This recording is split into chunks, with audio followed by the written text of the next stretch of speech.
రాష్ట్రంలో రేవంత్ అరాచక పాలన కొనసాగుతోంది. ప్రభుత్వ వైఫల్యాలను ప్రశ్నిస్తున్న జర్నలిస్టులపై పోలీసులు అక్రమ కేసులు బనాయిస్తున్నారు. నాగర్ కర్నూలు జిల్లా తెలకపల్లిలో ఎంజేపీ గురుకుల బాలికల పాఠశాలలో అస్వస్థకు గురై చికిత్స పొందుతున్న విద్యార్థినులపై టీ న్యూస్లో వార్త ప్రచారమైంది. అయితే అది తప్పుడు వార్త అని టీ న్యూస్ ప్రతినిధిపై అక్రమ కేసు పెట్టారు. జర్నలిస్టులపై అక్రమ కేసులు పెట్టడాన్ని Nagar Kurnool print and electronic media ప్రతినిధులు తీవ్రంగా ఖండించారు. ప్రభుత్వ తీరుకు నిరసనగా నల్ల బ్యాడ్జీలు ధరించి ర్యాలీ నిర్వహించారు. అక్రమంగా పెట్టిన కేసును ఎత్తివేయాలని కోరుతూ డీఎస్పీ బుర్రి శ్రీనివాసులకు వినతి పత్రం అందజేశారు. జర్నలిస్టులపై ఇలాంటి అక్రమ కేసులు పెడితే సహించేది లేదని తేల్చి చెప్పారు.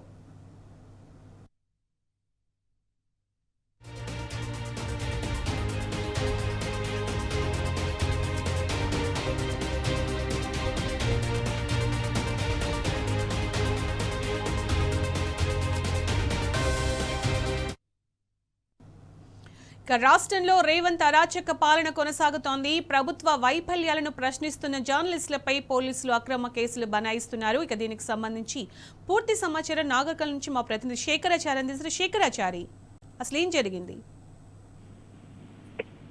2 రోజుల క్రితము నాగర్ కర్నూలు జిల్లా తెలకపల్లి మండల కేంద్రంలో ఉన్నటువంటి తాడూరు సంబంధించినటువంటి టీసీ గురుకుల బాలికల పాఠశాలలో ఒక 2 విద్యార్థినులకు అస్వస్థతకు సంబంధించి రాత్రి సమయంలో అస్వస్థత అయ్యిందని చెప్పేసి అక్కడ ఉన్నటువంటి సిబ్బందితో పాటు ఏఎన్ఎం కూడా పక్కనే ఉన్నటువంటి ఒక గవర్నమెంట్ హాస్పిటల్ వదిలిపెట్టి ప్రైవేట్ హాస్పిటల్లో అడ్మిట్ చేస్తున్నారు.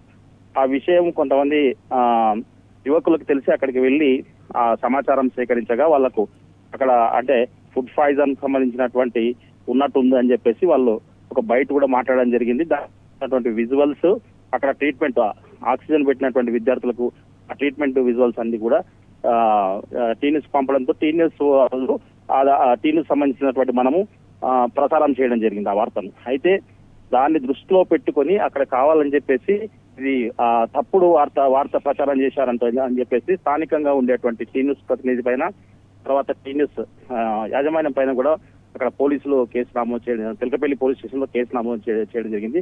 దీనికి సంబంధించి అంటే వార్తలు ప్రసారం ఏవైతే సమస్యలు ఉన్నాయో సమస్యలకు సంబంధించిన వార్తలు ప్రసారం చేస్తే జర్నలిస్టుల పైన కేసులు ఎట్లా పెడతారని చెప్పేసి ఈ రోజు నాగర్ కర్నూలుకు సంబంధించినటువంటి ప్రింట్ అండ్ ఎలక్ట్రానిక్ జర్నలిస్ట్ నల్ల బ్యాడ్జీలు ధరించి వాళ్ళు నడుచుకుంటూ వెళ్లి డిఎస్పీని స్థానికంగా ఉండేటువంటి డిఎస్పీ బుర్రి శ్రీనివాసులను కలిసి విషయం అసలు ఏం జరిగింది అసలు అన్న విషయాన్ని కూలంకుషంగా చెప్పడం జరిగింది.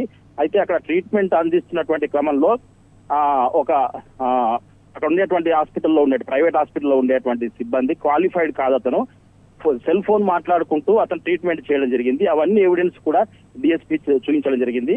చూపించి అసలు అక్రమ కేసులు బనాయించడం ఏంటి, జర్నలిస్టుల పైన కేసులు పెట్టడం ఏంటి అని చెప్పేసి కూడా జర్నలిస్టులు ప్రశ్నించడం జరిగింది. మొత్తంగా విచారణ చేపట్టి పూర్తి స్థాయిలో అక్కడ జరిగినటువంటి విషయం ప్రజలకు తెలియజేసినటువంటి జర్నలిస్టుల పైన కేసులు పెట్టడం మంచి పద్ధతి కాదు. ఇది అసలు ఎందుకు ఏ డైరెక్షన్ లో చేశారు, ఎవరు చెప్పారని చెప్పేసి కూడా అక్కడ డిఎస్పీని అడగడం జరిగింది. మొత్తంగా డిఎస్పీ చెప్పిన విషయం ఏంటంటే పూర్తి స్థాయిలో విచారణ చేస్తాం, విచారణ చేసిన తర్వాత ఈ కేసు పరిగణలోకి తీసుకుంటామన్న విషయం చెప్పడం జరిగింది. ఏదేమైనప్పటికీ ఇటువంటి తప్పుడు కేసులు బనాయిస్తే జర్నలిస్టులు కార్యాచరణ రూపొందిస్తాం. కార్యాచరణ రూపొందించడమే కాదు, ఎంతటి విషయానికైనా జర్నలిస్టులు ఐకమత్యంగా ప్రభుత్వం పైన సరే పోరాటం చేస్తామని చెప్పేసి కూడా జర్నలిస్టులు హెచ్చరించడం జరిగింది.